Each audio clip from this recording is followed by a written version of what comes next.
Welcome to the 4th episode of The Teacher's Lift. We're always working hard to bring you new and interesting content, and in today's chat, Phil and Aditi speak to Sean McMinn about how we can maintain student engagement in online environments. Sean's got a wealth of knowledge on this subject, so I hope you enjoy listening in on the conversation.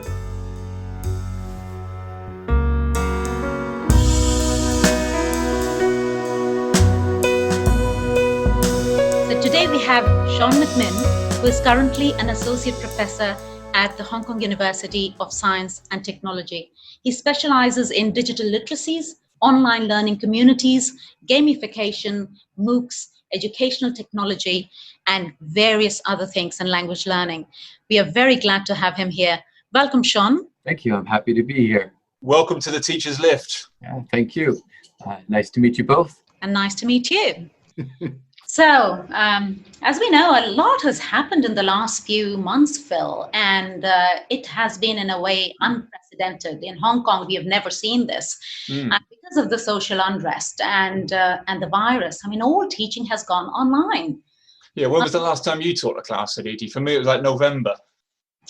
That's right, when I saw my students face to face. Since then, it's all been on Zoom. So we are zooming out, zooming in, zooming off. Interesting times indeed.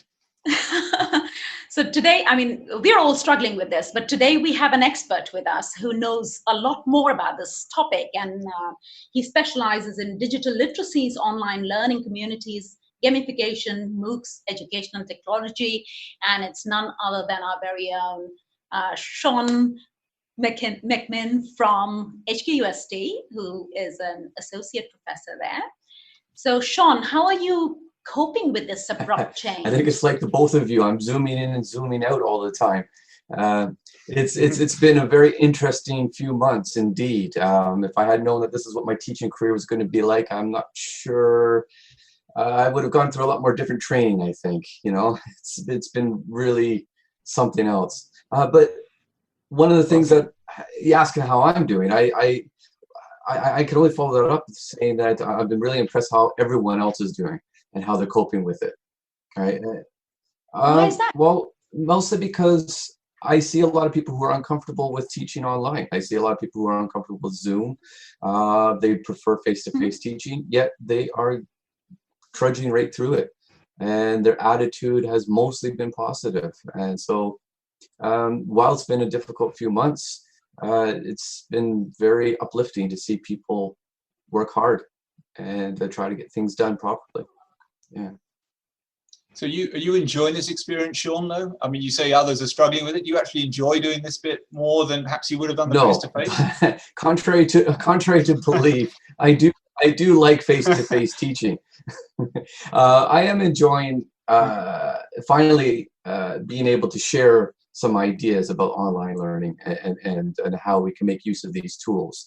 And it's kind of like, yay, it's my day. But I also miss face-to-face teaching like a lot of people and that social interaction. I mean, in language education, it is important to still have that social interaction in a real setting. But at the same time, I think we're starting to learn some of the benefits that some of these tools might be able to bring us. So I'm a bit excited about that. Mm-hmm. I think, yeah, you're right. I mean, a lot of us are getting used to it and saying, well, we can do this very well, it seems, with these technologies that we never knew existed. But at the same time, there are a lot of people who think, what's the point of all this? So I was talking to a very, very senior teacher who's on the verge of retirement. And he said to me, I'm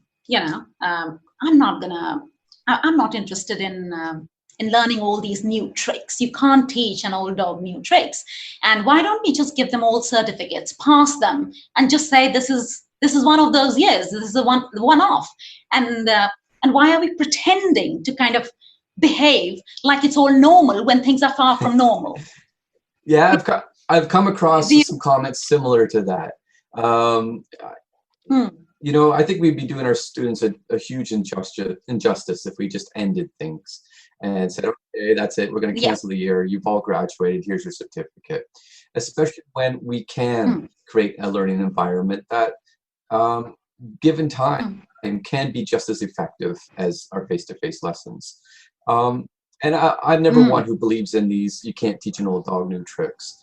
I know many Yes. people from various ages who are experts in these highly innovative ways of teaching and learning. Age is not a factor. It's attitude, not age. It's an excuse, I think. Yes, I agree. Phil, what do you think?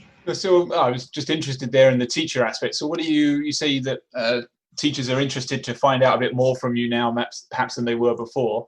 I mean, what is it that the teachers are coming to you and asking you most? What's the question you get asked the most? What sort of help are they asking for the most? I regret giving up my WhatsApp number to a lot of people now, I can tell you that. We all do that. So I get texts sometimes in the middle of the night or early in the morning saying things like, it was really weird I had this technical thing. I couldn't log in. It wouldn't accept. The system's down. What do I do? Usually it's something along those lines. And I hope you're not regretting being here today. I hope you're not regretting being here today. Not at all. Yeah. Okay. So I get those emails. I get people asking, hey, I have this idea. I'm going to try this out using this function and this tool. Do you think it will work? So I get a lot of those kind of emails as well. So I like those emails. At least I can see that people are really trying. Sometimes the technical issues I can't help. Like people often mistaken me for being a technical expert. Like I'm a computer engineer. I'm just interested in how technology can be used pedagogically, but I need tech support just as much as other people do sometimes. So if you could sort of preempt a question from a teacher, and what sort of question would you feel almost like you'd like to receive? It's something that's a useful kind of question, and you could tell everybody the answer to this. I mean, have you sort of thought about what kind of question people should be asking you? What kind of questions people should be asking me? Yeah. Well, I like it when they ask questions about how can we make use of this tool to make the lessons more engaging, right? And because we know in language education, engagement is really important. So how can we make use of tools that are more engaging? Can you show me an example? Or how can we make a lesson more collaborative? What tools are available to make it more collaborative? That sort of thing. I mean, these are things that I love to talk about because there are various things that you can do and for various purposes, right? It usually depends down on the purpose. What are you trying to achieve? What skills are you working on, right? And do you want to be able to give them feedback? Do you want to give peer feedback and that sort of thing? So when they come to me with a learning objective in mind, right, and they want to know what kind of tools will help them achieve that learning objective, that's what I like, right? But it's when they come to me and say things like, "Oh, this technology is too cumbersome. I don't know how to use it.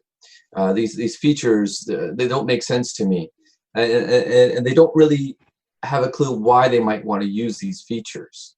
Right? They're just thinking, oh, here's a technology, I should be using it, but not really thinking about the learning objectives and why they want to use it.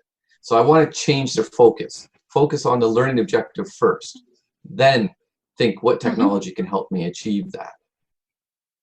Yeah. So yeah, we were talking about student engagement, and I have not achieved much success with it. The students are all there; they are present, but their videos are off, their audios are off, and only 4 participate in a class of 12. So, since you said you like talking about it, could I ask you how are you engaging your students, and how do you know that they're engaged? Really good questions. When this crisis started, one of the first things I realized is, okay, we got to focus on participation engagement, right? And I started to organize with a couple of other colleagues a document on engagement and what is student engagement. And the whole goal was to get teachers to think about, well, what do we mean by engagement in this online environment? And the whole purpose of that was, you have to embed it into the entire course, right? It has to be there in the instructional design of the course, right? In the assessments, in the rubrics, in the lesson plans, everything, so that it becomes a consistent thing that students expect. Once you have that prepared right from the beginning, it's not going to be perfect, but it will be an easier start. So, for example, what I mean by that is you'll have a clear policy for students. What do we mean by engagement? What are we expecting? What are our expectations? Why is it so important? Have them know that at the very beginning. And then, so do you mean participation and that's marks? the next step. Then you would include some sort of participation marks. Now, of course, people say, well, how do you count participation in Zoom? How do you count participation in whatever platform you're using? Well, you can include it into the participation grades by saying that they well, at first we said had their video on, but then we took that out because of ethical purposes. We didn't want to, we were hesitant of forcing people to turn on videos because some people felt it was unethical. But we still strongly encouraged it. So we came up with rubrics that said that they had some sort of audio/video presence in the class and that they contribute to the discussion frequently. So there was a clear rubric grade to monitor the participation in the class. So students would be made aware of that. Then it would become up to the teacher how they design the tasks. And we started training teachers how to cold call on students in discussions. And cold calling works quite well, but you have to be consistent with it and you have to start from the beginning. And that's as simple as having a task, a discussion task, where maybe you put out a question and then I'll say, Aditi, what do you think of the recent events in Hong Kong? And then you'll say something, and then I'll say, Phil, do you agree with what Aditi just said? Right. And if you're consistent with that and you let them know that this is part of the participation grade, so in your rubric, if it says, or if students haven't responded well when they've been cold called, that will be reflected in the rubric, right? And as a teacher, as you're consistent with that, students will learn very quickly, I have to listen. If I don't listen and they cold call me, A, well, I might not look that great, and B, it's going to affect my grade. And the teachers really emphasize the need for engagement. So cold calling works in that sense. I think it's a really nice idea. So I was going to ask, just a follow-up to that, I mean, how do you go about helping other teachers know this is the technique you can use to try and get that engagement that Aditi was talking about? Is it something that you have a meeting to tell everyone about, or how do you go about training people? So what we did, there's the three of us at CLE, Deli and Nora and myself, we put together workshops for all the staff. And we held parallel sessions over a week. And we had a task, and the task was designed like we would run a lesson in a language class. And we began with a pre-task poll, right? And this is another way of getting engagement, where you make use of the polls in Zoom or just simple polls like with body language. How many people agree? Yes. How many people disagree? No. Right? There's different things you can do. And the poll task was asking them, do you think engagement is important in an online learning environment? Right? And then, of course, that gets people talking. And then we put up a definition of a principle for good engagement. And then we asked students, do you think this is sufficient? If we tell students this is important, then the teachers would debate about that, and I would cold call students. And while I'm doing this, I would occasionally say, now keep in mind, guys, this is how I would run a class. So notice what I'm doing. Notice how I give you instructions. Notice how I cold call on you. Notice how I'm making use of polls, right? So while I'm teaching you things, I'm also exemplifying how you might run a class. Then I sent I say students, but as I said, the teachers into breakout groups, they performed a task and they had to collaborate and write something. Then they came back and I took turns having each group present what they wrote, and then I would go to another group and cold call and say, what do you think? Do you agree with what they said? And then we did a reflection poll at the end. So there was coherence across, constant engagement, but different types of engagement, and that's the important thing, right? At what point can engagement, when it is being graded through participation and has such a clear rubric, become contrived?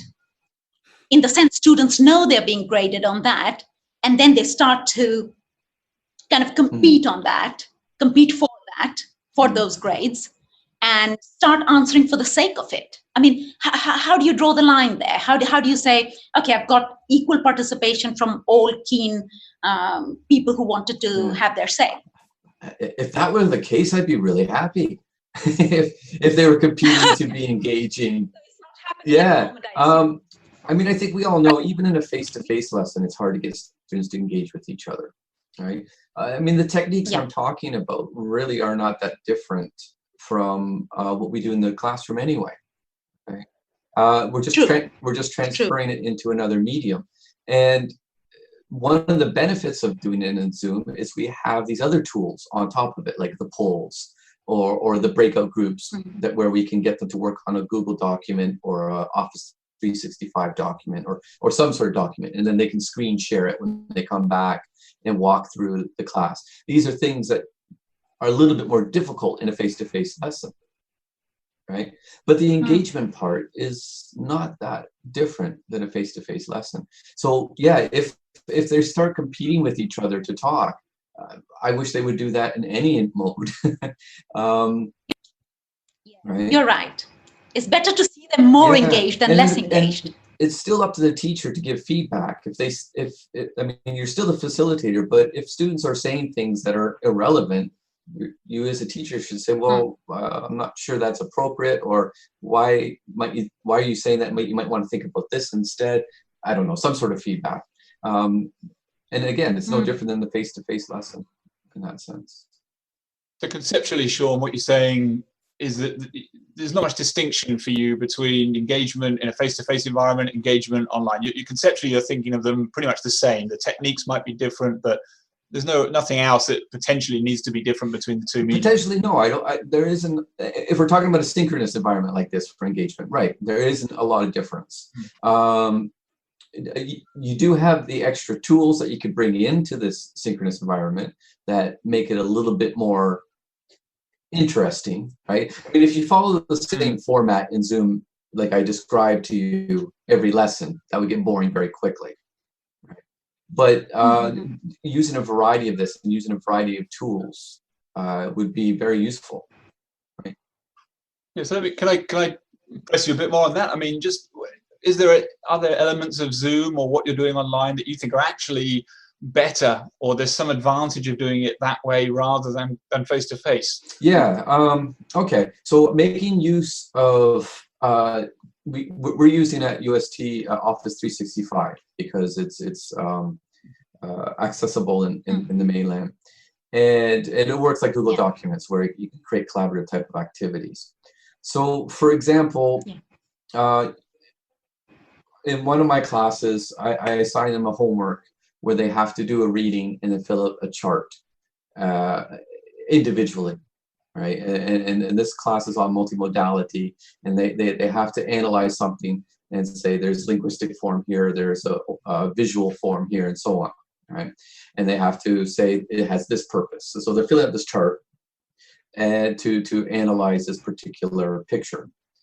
And they bring it to class. And then I throw them into a Google document, breakout groups, randomized. And each group will have an Office 365 with an empty chart. And then some also follow-up questions. And in that breakout group, they have to share what they worked on. And then as a group, complete the chart. So that way, you'll always find someone has done the work, at least, right? Not everyone will do the work. I mean, it's typical of any kind of lesson. But there's a good chance that someone in that group will have done the work. It would be better if all of them did. And they'll work together, complete the chart, and they'll answer the follow-up questions, and they'll prepare to present their final product back into the class. So when we come out of the breakout groups, they can either screen share their Office 365 document and talk it through with the rest of the class, or what I do is on another window, and I have dual monitors, but you can still do it with a single monitor. On another window, I have all their documents open. So I can actually see them working on it in real time. And that's one way of me monitoring whether or not they're doing any work at all. All right. Okay. Yeah, never thought of that before. That's great for the teacher to kind of know where the feedback might be necessary before you've even heard what it is they're sharing. Exactly. Yeah. Yeah. Yeah. So, I mean, these are things that you can do in a face-to-face lesson, but it's a little bit more difficult in a sense, right? And here it works quite well. Another thing that you can do in Zoom that is quite nice is when students share a screen, you can use the annotation functions, and you can get them to identify parts and draw. So if you're trying to show coherence in a paragraph, get them to draw on that to show where they think the coherence is occurring, or for whatever aspect that you're looking for. The only danger there is be prepared that students will just start drawing squiggly lines everywhere. So you have to be very explicit. Do not do that. Isn't that a type of engagement? You need a lot of patience. Yeah. You know what? It's not just students. Our university gave a staff training for professors on Zoom, and they opened it up to 300 professors in one meeting, and they were doodling all over the screen. I bet. And these are professors. It's like the first time you learn PowerPoint and you see the transitions with bullet guns going off and broken glass. People get carried away with it. Oh, there's some really nice ideas though, Sean. I mean, I hadn't really considered that some of those aspects. What you said about giving the feedback, I imagine if it was face-to-face and you were standing in front of a computer at the front of the class and not circulating round, students would probably look at you thinking like you're not really doing your job, or you're reading a newspaper, something like that. Whereas sitting there in front of your own computer like that, I think students have an expectation that would be that said, I have done this technique in the face-to-face class, and I have sat at my computer looking at the documents while they were working on them, and I will to prove to them that I'm not just reading Facebook posts or anything like that. I'll randomly say, group 2, I noticed that you are using the when you should use and in that sentence. You might want to reconsider that. And then like, huh? Oh, he's actually watching us, and I can see their reaction, and it's quite funny. Yeah. So what was your most rewarding moment in the last few months with regards to engagement? When did you feel that, oh, yes, this really worked, and I can see that they're all into it? Okay. So I'm going to switch over to asynchronous teaching for that, because that would be my most rewarding one. Okay. I teach an MA course, and I did have one Zoom meeting. I'll talk about both the synchronous and the asynchronous elements of that. I did have a Zoom meeting with them. Yes. And this class has 71 students. And it's a large class. And when they all came onto Zoom, I just saw 71 black screens. No one wanted to turn on their camera. And it was demotivating for myself. And I thought, oh, geez, these are MA students.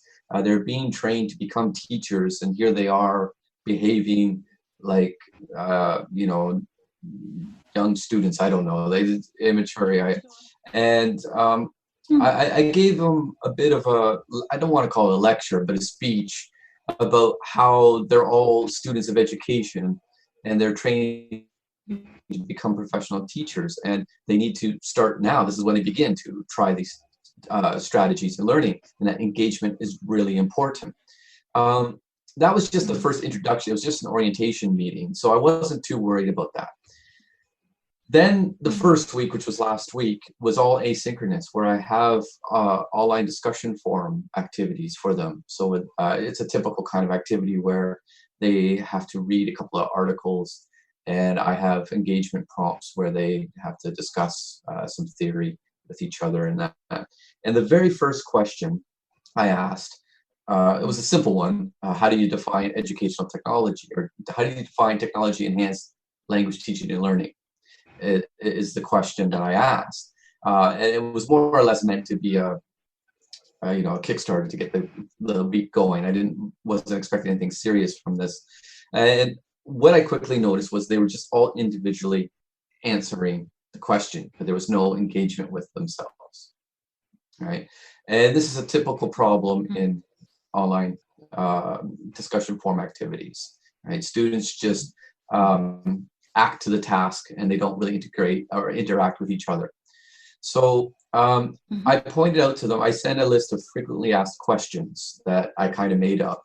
and with my explanation of things like how should I contribute to a discussion forum post? How often should I contribute? What should I say? What's the length of what I should say? And I pointed them to the rubric that they had, how they're being graded. So I've designed the rubrics like, if you only just say, yes, I agree, you will get a 1 out of 7, right? I want to see that there's some knowledge transfer, right? Now, and MA students, I can use language like this. You'd have to reword it for undergrad language courses, but you can do something similar, right? A rubric that lets them know exactly what you want them to do. And then I told them, look, this is like a normal conversation, right? No one likes it like I am right now, someone who just talks on forever and ever and ever, right? You want it to be a spoken conversation, right? So there's some interaction. Yeah. And with a discussion forum, they just write long essay. So don't write a long essay, right? Write a short point. Okay. And don't just answer the question. Sometimes just it'll count towards your grade as well. It's in the rubric. You'll see that just responding to someone else saying, I agree, but have you thought about this? Or why don't we think about this? So getting them to interact with each other's ideas. So I had to explicitly talk to students to do this. Well, this week now, that's what they're doing. And I'm really happy. There's some excellent conversation. So the question this week was, they had to learn about some learning theories about behaviorism, cognitivism, and constructivism, the learning theories. And again, I asked them a very trick question along the lines of, which theory would you think is the best for language teaching, right? And of course, there is no best, but as they picked that up, they said, oh, it depends. And they started talking, and the next student said, oh, yeah, I agree. And have you thought about this? And so I'm really happy that this occurred. But it wouldn't have occurred if I didn't make it explicit, right? And I think that's the key point of the takeaway I want to give you for this story. It has to be made explicit in the marking criteria, in the rubrics that you give them, and in the instructions. What is it exactly you want them to do? If you don't, they won't engage with each other, right? So now, so you mean they don't have an incentive? I just don't think they're used to it. They think that they're just coming on. They see an instruction. Answer this question. Okay, I did. There, I'm done. Right. So I've had to make it very explicit that this is what I expect of you. And now they're engaging with each other, and there's some good conversation happening. 71 of them. Yeah. Yeah. All 71 Not all of them? 71. No. But yeah. majority. Yeah. High A high percentage. percentage. Yeah. Wow, that's a great story. And gives us some idea that we need to be very explicit in terms of what we expect from students. Is there anything we haven't asked you, Sean, that you feel we should have asked you and that you feel you'd want to share? Oh, anything. I don't know. We've covered quite a lot. It's like the interview question. But there must have been a failure moment for you. Oh, yes. Lots of failure. When you felt... yeah. Okay. So here's some of the This will make everyone feel happy that somebody who's doing a PhD in e-research and technology enhanced learning, an expert in this, also has these fail moments just like we do. Yeah. Yes, it would be very reassuring for the likes of us. I think that's just it. Okay, so here's the thing. Technical glitches, problems can occur to anyone, right? And I think that's what people have to learn. I know a lot of people who are nervous about this new mode of teaching is they're afraid of looking like a fool in front of their students, right? And I understand that.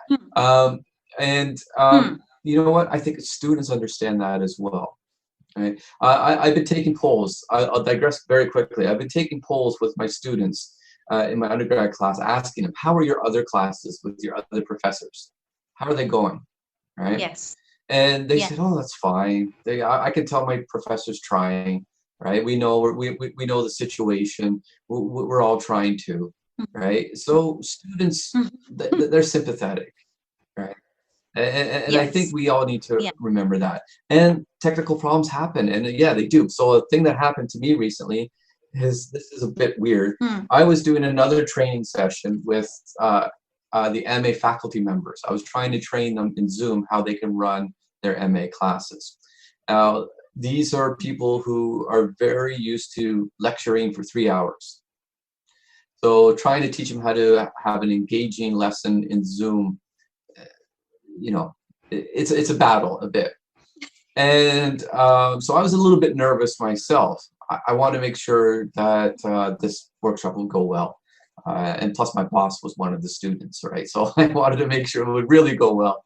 And so I'm leading the session, and I said, all right, I'm going to send you all into your breakout groups now to complete this task. And they go into the breakout groups, no problem. And then all of a sudden, I don't have a breakout group myself, or I don't have the function for breakout groups. And I thought, oh, this is really strange. And I looked down, I'm no longer the host. For some reason, Zoom kicked me out as the host. I thought, okay, I can't do anything. I can't call people back. I can't go into the breakout rooms. I can't tell them that there's this glitch. I have a bunch of professors who are oblivious to technology. And what do? Well, I resorted to face-to-face solutions. We're all on campus. We're all in our office. So I get out of my office and I'm running down the hall, knock on the door to one professor, say, sorry, there's a glitch. Can you just leave your room? Close it. Run down the hall to another room. Knock on and say, hey, there's a glitch. Can you leave the room? And eventually, some people left. But one person, this is the weird thing, who was not on campus and probably was the weakest in technological skill sets, was the one who was made the host. Oh God! So I couldn't get a hold of him. And I've never met this professor before, right? And I couldn't get a hold of him. I couldn't get them to end the session. So he might still be there. I don't know. The session could still be going on. The breakout room. So yeah, it happens. But at least you got some good exercise. I don't know about you, Aditi. I'm trying to think of a real world equivalent to being booted off Zoom online, whether you're being carried out by people in white coats or something like that in your classroom. I'm trying to think what the real world equivalent would be. It's a great story. Yeah, so so these things happen to everyone, and I mean that's something that would never happen face to face. So because we were talking about how they're very similar, but at the same time they're so different in many ways. And sorry. Yeah, go ahead. No, and for that reason, we set up a strategy where we said we have to have adaptive strategies now. So every lesson that you have, plan for these things to happen. What would you do? That's it. Yeah.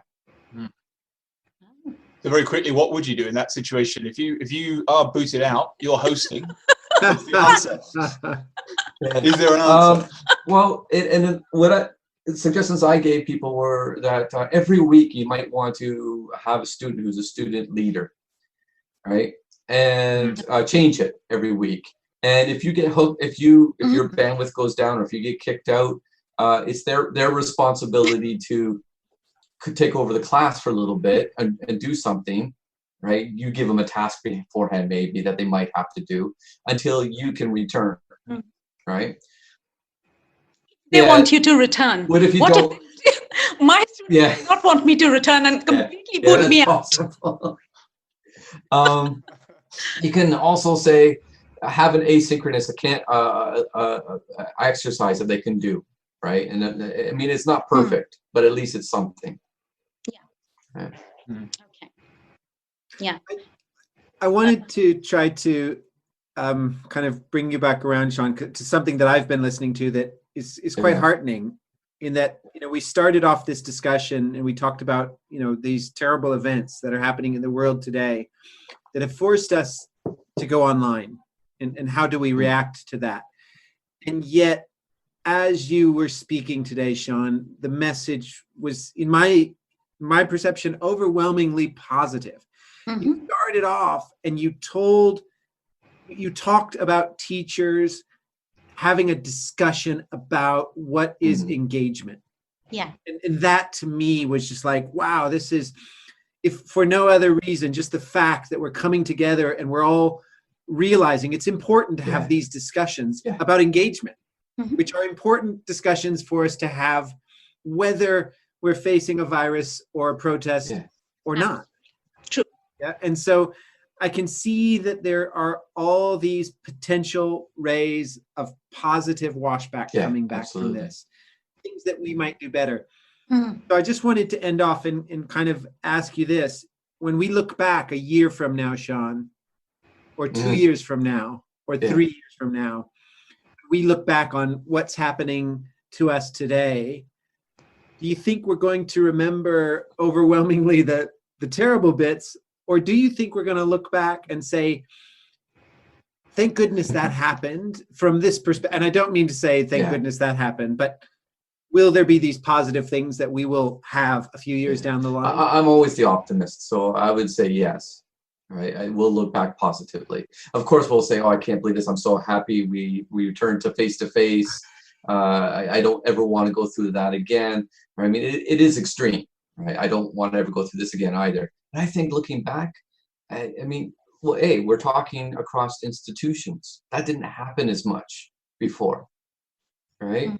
And there's meetups with other people from PolyU as well, and other universities.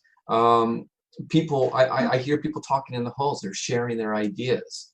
So, yeah, I would look back on this and say, well, I think we've learned something. We've learned a little bit about ourselves, a little bit about teaching and what's important.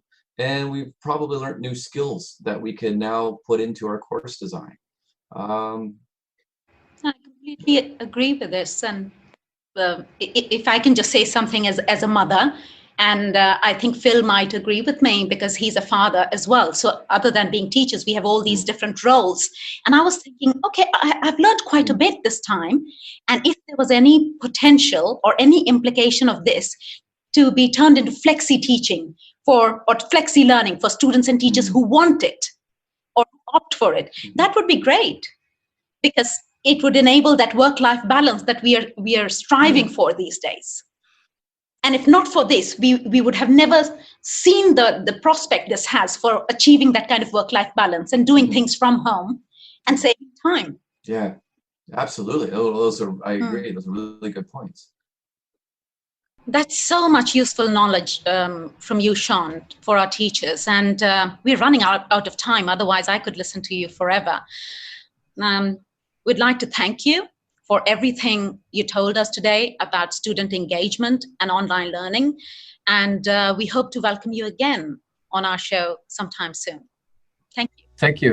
It's been my pleasure. I really enjoy talking to you two about this. It's been an interesting time, and well, it's been engaging, I guess. Certainly it has.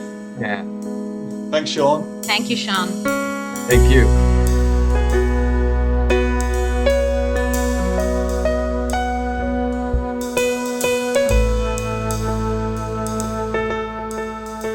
The Teachers Lift is a collaborative effort from teachers at the Center for Applied English Studies at the University of Hong Kong, the Center for Language Education at the Hong Kong University of Science and Technology, and the English Language Center at the Hong Kong Polytechnic University.